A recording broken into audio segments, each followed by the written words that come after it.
जय शिवराय. नमस्कार मित्रांनो. आज महाराष्ट्रामध्ये असे अनेक किल्ले आहेत की ज्यावर अगदी थोडेच अवशेष शिल्लक आहेत.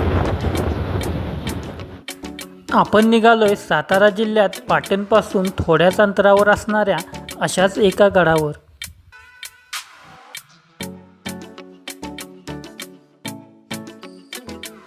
कोयनाकाठच्या निसर्गरम्य परिसराचा अनुभव घेत आपण निघालोय मोरगिरीकडे, म्हणजेच किल्ले गुणवंतगडाकडे.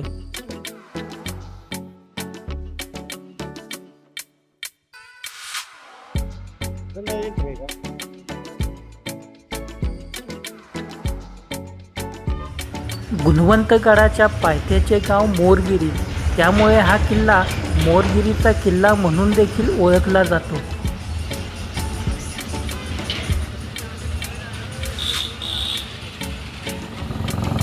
गावातून उजव्या बाजूने जाणारा रस्ता आपणाला गडाच्या पायथ्याशी घेऊन जातो.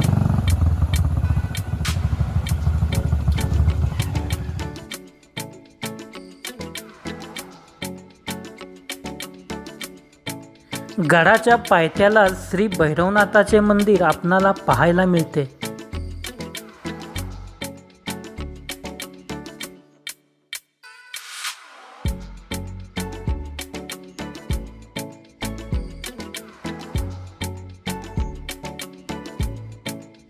मंदिराच्या समोरच नंदी आणि काही विरगळी व्यवस्थित ठेवलेल्या आपणाला दिसतात.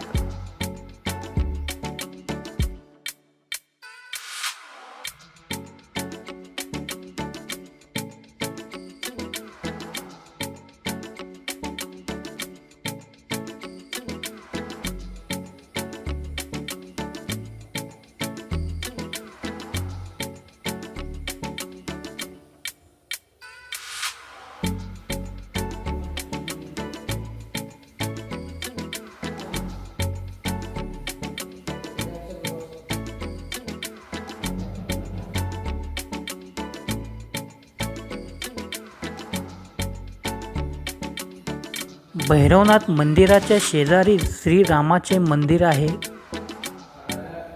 श्रीरामभक्त हनुमानाची छोटी मूर्ती आपणा सर्वांचे लक्ष वेधून घेते. या मंदिरामध्येच एक छोटी जुनी तोफ ठेवलेली आहे.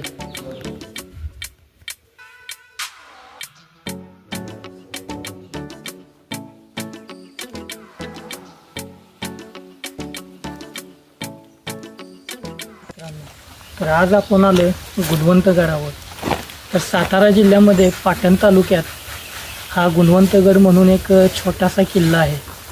तर या किल्ल्याबद्दल जास्त लोकांना माहिती नाही. तर असे अनेक दुर्ग, अपरिचित दुर्ग म्हणून महाराष्ट्रामध्ये बरेच दुर्ग आहेत. तर त्यापैकी असलेला हा एक गुणवंतगड मोरगिरी आहे. आणि या मोरगिरीमध्ये एक इथं भैरवनाथाचं मंदिर आहे. तर त्या मंदिराच्या शेजारीच एक राम मंदिर आहे. तर त्या राम मंदिरामध्ये एक छोटीशी तोफ ठेवलेली आहे जुनी. तर ती आपण आत्ता बघितली. आणि आत्ता आपण ही वरती जाणारी पायवाट आहे. तर या पायवाटेवरून आपण वरती किल्ल्यावरती जाणार आहोत. आणि त्या किल्ल्यावरती जुने काय काय अवशेष शिल्लक आहेत त्या सगळ्याच गोष्टींचा आढावा आपण तिथे गेल्यानंतर घेणार. तर आपण आत्ता जाऊया या मोरगिरीच्या किल्ल्यावर, म्हणजेच गुणवंतगडावर. जय शिवराय.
गडावरती येत असताना अनेक पायवाटा आहेत आणि बऱ्याचशा पायवाटा या फसव्या आहेत आणि मोठं वाढलेलं गवत, त्यामुळे त्या सगळ्या झाकल्या गेलेल्या आहेत पायवाटा.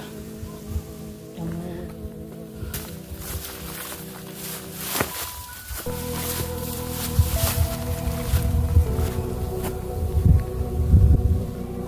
आपण बघू शकताय गडावरती जाण्यासाठी या पायऱ्यांचे भग्नावशेष आपल्याला पाहायला मिळत आहेत. तर 1818 मध्ये मराठा आणि इंग्रजांच्या मध्ये जे निर्णायक युद्ध झालं, त्या युद्धानंतर या गडावर सुद्धा इंग्रजांनी मोठ्या प्रमाणावर तोडफोड केलेली आपल्याला आढळून येते.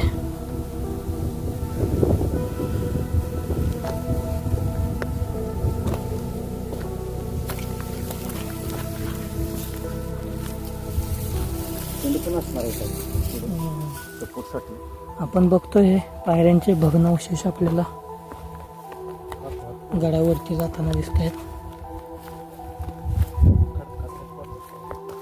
त्या कातळामध्ये कोरलेल्या ह्या पायऱ्या आहेत, पण त्या आता एकदम भग्न अवस्थेमध्ये आहेत.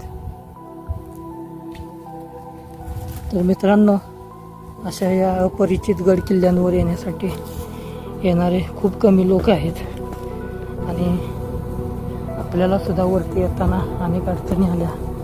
2 वेळेला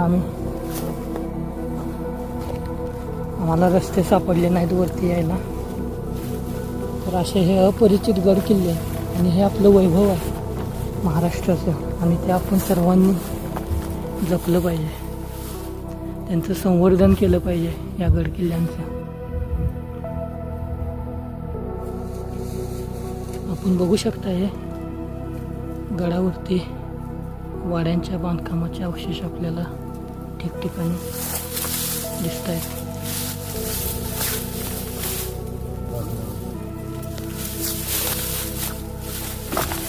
बांधकामासाठी वापरलेले हे दगड आता आपल्याला भग्न अवस्थेमध्ये दिसत आहेत. मित्रांनो, आज आपण बघतोय शिवरायांचे हे गड किल्ले, आज त्यांची काय अवस्था आहे.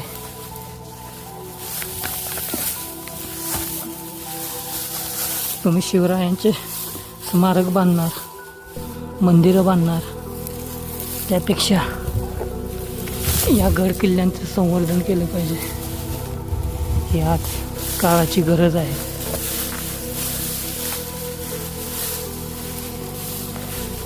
शिवरायांचे गड किल्ले म्हणजेच त्यांची मंदिरं आहेत आणि ते आपल्याला जतन केलेली हवी आहेत.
आज हा गड अतिशय भग्नावस्थेमध्ये आपल्याला दिसतोय.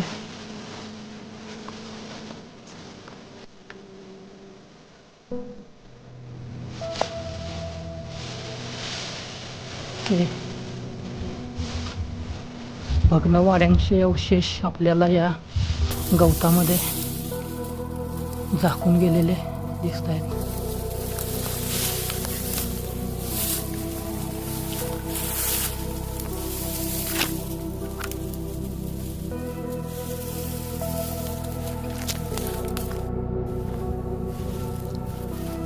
आपण बघतोय समोर हा दातेगड दिसतोय आपल्याला.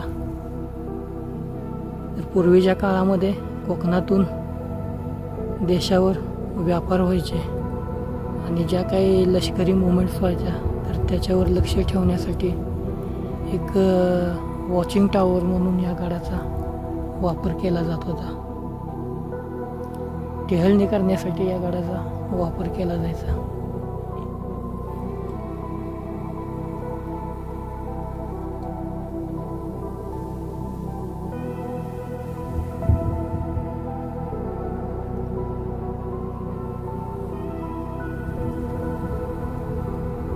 तर मित्रांनो, अशाच काही परिचित अपरिचित गडकिल्ल्यांची माहिती मिळवण्यासाठी या चॅनेलला नक्कीच सबस्क्राईब करा. जय शिवराय.